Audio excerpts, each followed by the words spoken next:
Tuudigi Tolonen, Agnes ja unenägude võti. Proloog. Täpi pealt kell 18:11 pirises muuseumi uksesumisti. Katariina Härkönen hakkas parajasti oma talvejope lukku kinni tõmbama. Ah, sa koduvana, pomises ta. Valvur ja giid olid juba tükk aega tagasi koju läinud ja Katariina oli terves majas viimane. Ta ohkas ja läks eesukse poole. Muuseumi ees tänaval oli peatunud kulleri firma pakiauto. Kuller seisis uksel, käes väike pakk. Kuidas ma saan aidata? Küsis Katariina. Kas alustas mees ja uuris paberilt. Muuseumi töötaja Katariina Härkönen on siin. Mina olen, vastas Katariina. Teil on pakk, ütles kuller. Saatja nõuab isiklikku kinnitust.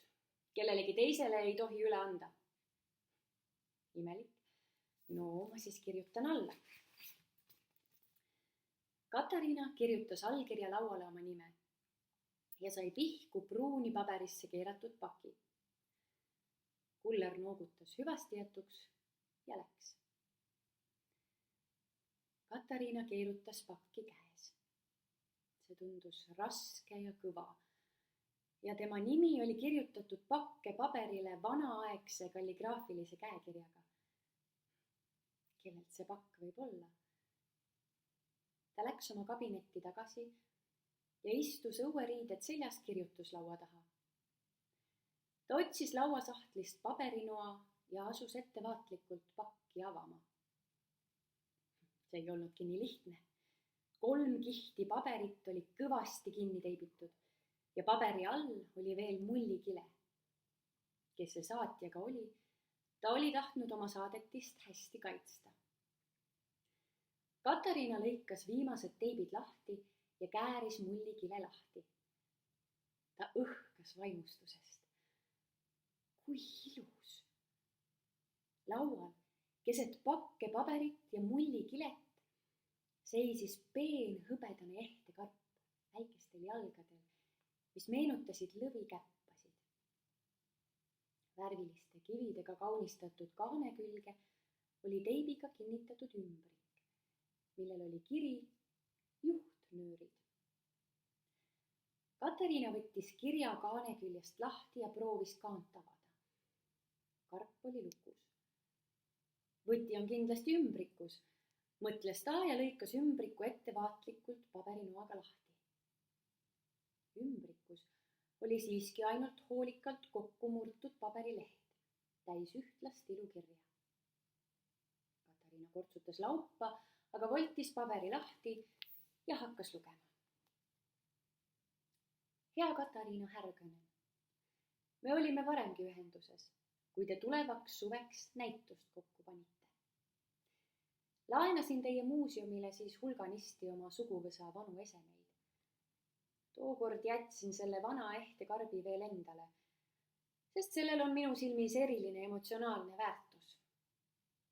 Karp kuulus kunagi minu vanaema vanaemale, kes sai selle 1828. aastal pulmakingiks. Sellest peale on seda karpi suguvõsas edasi pärandatud ja selle põhjale on graveeritud kõigi seda kasutanute nimed ja sünniaasta. Kõige viimasena minu omad. Katariina võttis karbi kätte ja keeras tagurpidi. Ta luges nimed kokku. Neid oli 5. Kõige viimasena oli sinna kirjutatud Agnes Maria 1920.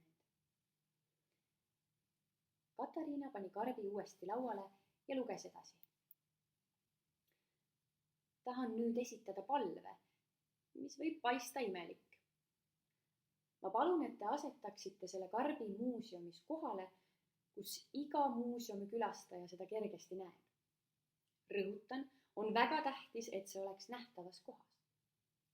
Karp on praegu lukus. Ärge püüdke seda avada.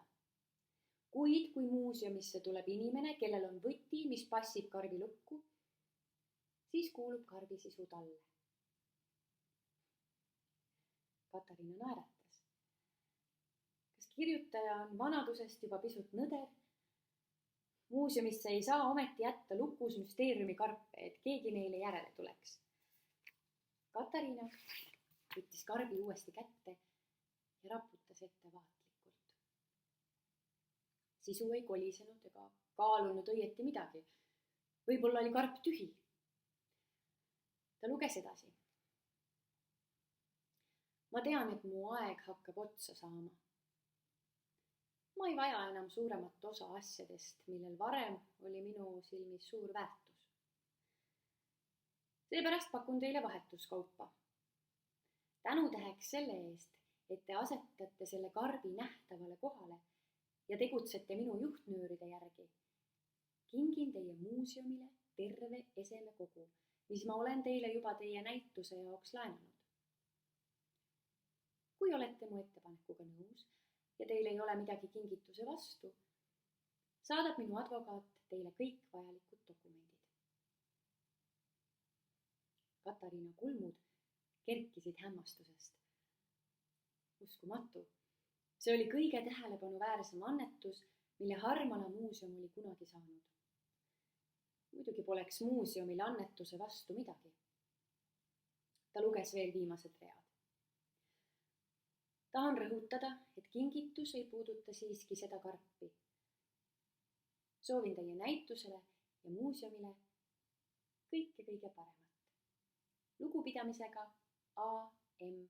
Brücknen, Ruusulaakso hooldekodu. Katariina pani kirja lauale. Tal käis mõttest läbi kõik, mille vana proua oli ühe kirjaga muuseumile kinkinud. Ta peab helistama muuseumi juhatajale, võib-olla ka ajalehte.